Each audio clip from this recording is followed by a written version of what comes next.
I feel like if I was to make that difference and show them that, like, I came from a poor place, maybe it could be, like, motivation for other little Indian kids to be like, oh, she made it, I can do it. Hello, I'm Emmy DeGrappa. Each week, we bring you stories asking our guests the question, why? We learn about their passion, why they do what they do, why should we care, and what can we learn? What better place to explore the human landscape than from the state known for its incredible landscapes, Wyoming? And what better organization than Wyoming Humanities? Serving our state for over 45 years, we share stories, ideas, and wisdom about the human experience. This is What's Your Why?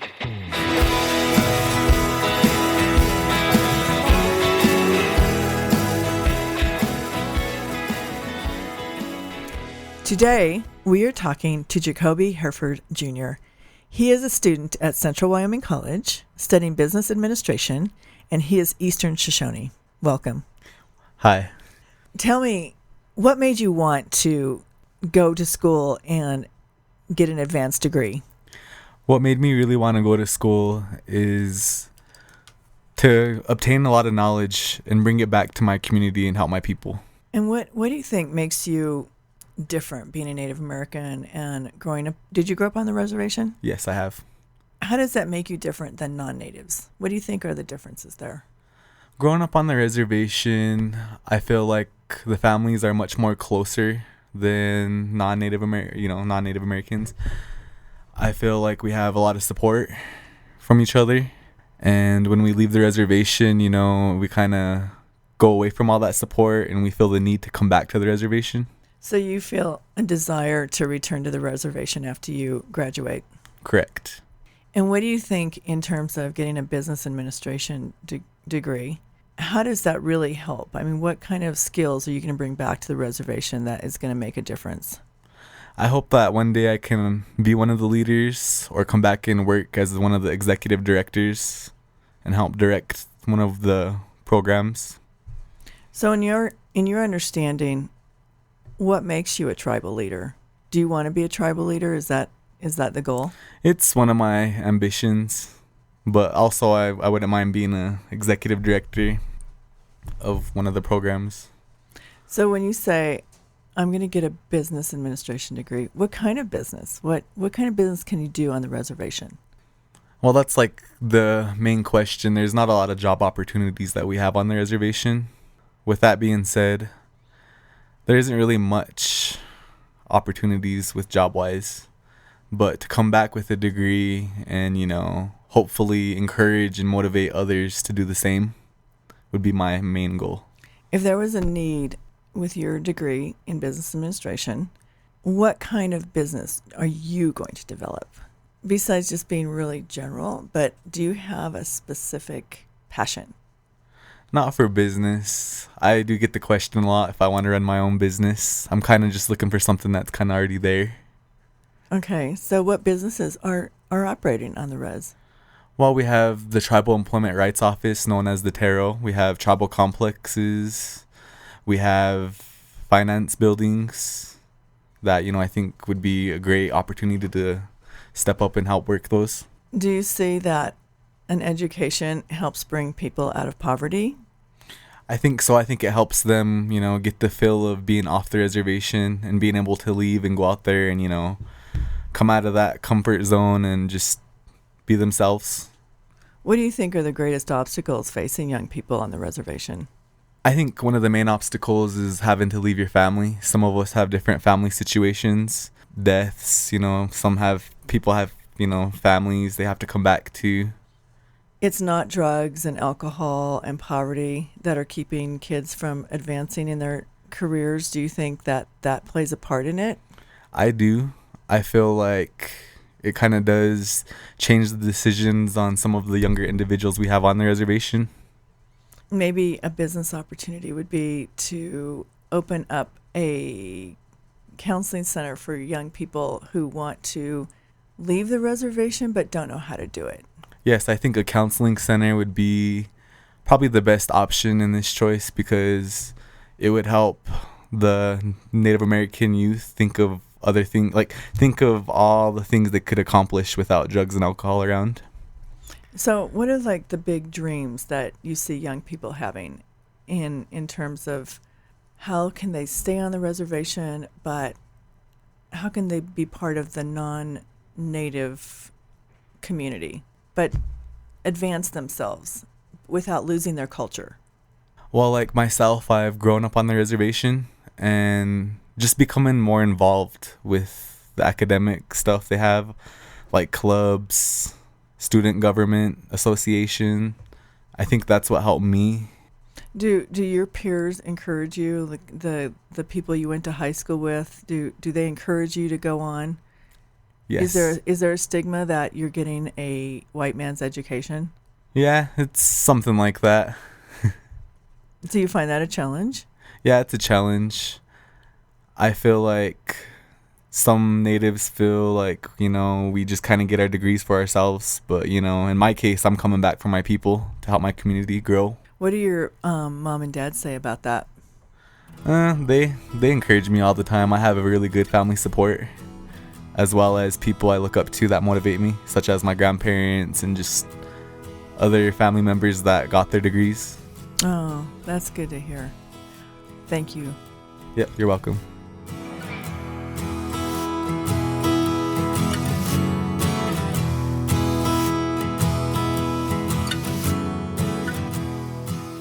And now we are talking to Sierra Ferris, and she is another Native American student, and she grew up on the reservation, and she is Eastern Shoshone as well. Welcome, Sierra. Hello. How would you describe growing up on the reservation? This is probably going to make me sound like a bad person, but from when I was on the reservation, I never thought of myself as poor. And I'm really living in poverty, that's poverty, and I never thought as being poor. I thought I was rich, matter of fact. I have a lot of my family that support me, and then I get that cool view of the mountains, and I can leave into the mountains whenever I wanted. I never thought of myself living poor. It was a bad, and when I actually moved off the reservation and had to live in Riverton on the student center part, I seen that it's different because I really noticed that I was really living in a different place instead of being in poverty. And I think that the differences are is when I was living I still am kind of living on the reservation, just kind of teaches you to be humble, be more appreciative of what you have instead of materialistic things. And so you feel like that's part of your upbringing, your culture? Yeah. What made you want to pursue an education? Because I know that being young, that kids are going to look up to you no matter what. Even if you don't want to be a role model, they're still going to look at you. And I feel like if I was to make that difference and show them that, I came from a poor place, maybe it could be, motivation for other little Indian kids to be like, oh, she made it, I can do it, even though, I come from a bad place. But I think that's interesting because it sounds like you came from a really good place. Well, I guess I wouldn't say a good place. I guess I did come from a bad background, but my family made me feel like it was a good place living there, the love and support that I had from my grandma's side. I ain't gonna lie, I have a really dysfunctional family, I guess you could say. But with my grandma's side being there, it didn't ever make me feel like I had a dysfunctional family, until I really understood it in psychology. What are you getting your degree in? Psychology and art. Why did you choose psychology? Because when I took a psychology class in my senior year, and I learned a lot about the brain and your emotions, and I just thought that there's more to what Native Americans and what they've been through. I think there's a lot of emotional issues and dysfunctional issues among them, and I just wanted to study it just to see if be something I really wanted to do, and I really like it. I think I can do what I want. And what is it you want to do with that degree? Well, I wanted to study historical trauma and its effects on Native Americans. And I think that if I was to study that it would help bring my people out of this, how would you say, this place of sadness, and struggle, I guess. Mm-hmm. And help them have a brighter future. Yeah. And I'm wondering, with your degree in psychology, do you plan on returning to the reservation to share your knowledge? Yeah, I plan on sharing my knowledge with them and teaching them, like, about the different issues that's really common. Like, I didn't know that my family was so dysfunctional until I learned about it in psychology, and I didn't realize that a lot of what I went through was, like, hard, and, like, I probably needed, like, therapy, but I didn't, you know. I feel like there's a lot of Indian kids that need that someone to talk to, you know, and, like, tell them, and I think that, like, I could be one of those people that they're just comfortable, because I'm a Native American myself that's been through the same thing. Oh, I think that's great. What do you think are some of the stereotypes and even discrimination that you experience off the reservation? There's still that hidden thoughts about Indians being dumb. I still feel like there's a lot of that still. A lot of people don't assume that an Indian would be able to do this, or like, because they're always thought of dirty or dumb back in the day. And where do you think that comes from? Do you think that's just historical because Indians were put on a reservation and separated from everyone else? Do you think that's part of how that became about? Yeah, even when you hear about that saying, what was it? Kill the Indian and save the man. Oh, interesting. I have forgotten all about that saying. What are some of the other sayings that you know that are really derogatory like that? I don't know. That's the main one that keeps me like, I have to do this to prove them wrong. Like, being Indian isn't just like something disgusting. Like, we're human. We still feel feelings, you know? Right, you're people. Yeah, we're people. And I'm hoping that you have a message for the young people that will break down some of those stereotypes, because if they're still out, those kinds of things are still out there, then they're being replicated in other ways, and that's the thing you're trying to break. How do you think you can do that? I just want to, I don't know, I think maybe proving that an Indian can come from like a terrible hardships, and like to show them that like you come from a poor background and you're able to stand and like go through that society when it's hard, because education ain't cheap. It's expensive and it's hard work, you know. It's a lot of money. But has that been a big obstacle for you to be able to afford to go to school?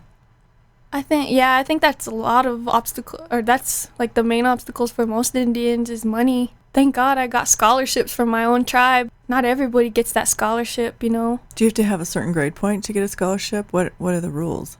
I think you needed to at least have a GPA of 2.5 for that scholarship or higher. Okay. And so then you're accepted into CWC.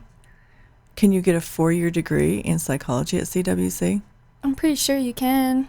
Because, like, with what I did, they were trying to tell me it was going to take me 4 years to double major in art and psychology, but I just kind of compacted and piled on my classes where I'm, like, doing it in 2 years, hopefully. Wow. Yeah. That's impressive. You must be taking a lot of classes. Yeah, I'm taking 19 credits as of right now. Whoa. Well, you're serious. Yeah. Well, good for you. What are some of your other passions that are part of your culture that you want to share? I really like art. So what kind of art? What does that mean? I like to paint and draw. I like to look at paintings, like the Renaissance paintings and like different various artists. And so that's your artistic medium, is painting? Yeah, and drawing, I guess, like charcoal and pencil. Oh, I think that's beautiful. Well, thank you for being here today. Thank you for talking to me.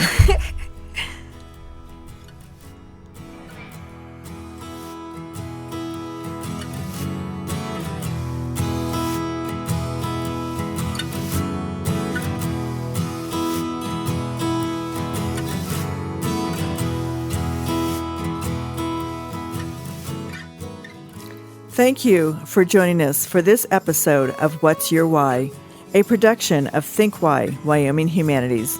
This has been executive producer Emmy DeGrappa. Please subscribe and never miss a show. For more information, go to thinkwhy.org.